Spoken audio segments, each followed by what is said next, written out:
siamo andati in Costa Smeralda a Portocento. Noi invitati da Marta Marzotto, lui da Dolce Gabbana. Sapete, no? Gli artisti a volte hanno questi problemi. Ebbene, arriviamo lì e al biglietto c'era un ballo in maschera. Il tema era Adamo ed Eva.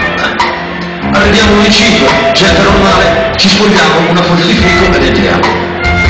Arriva il batterista, una foglia di fico e non bastano. 2 foglie di fico e non bastano.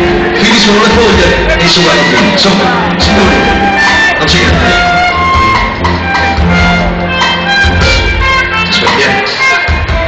Perché non ci crede, signore?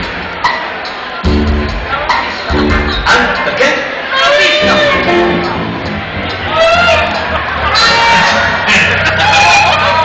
Allora, ha ragione. Lei è come San Tommaso, vedi spiritisti. Non ho capito. Ha visto o come? No, la signora ha detto non l'ho visto, quindi non ci crede. Ah, ho capito, l'ho visto. No, ma non l'ha visto perché... Lo tolgo le cuffie, abbia pazienza. Allora, signora, per adesso le facciamo vedere la custodia. Poi dopo le facciamo vedere l'altro. Daniele, portala.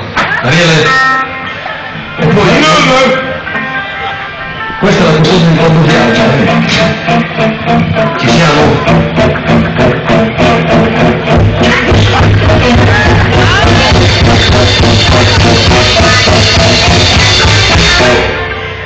Questa è in condizioni normali.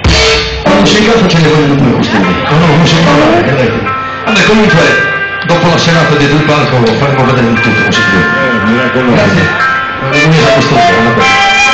Comunque, signori, c'era nei Lapizzi e si chiama coperta, Caterina Caselli. Erano emozionatissime. Come l'hanno visto non posso come quello, signori. Quindi, normalmente sono 37 cm usciranno nel metodo. Stasera ci sono molto grandi, 42 cm consentiti, lui da fuori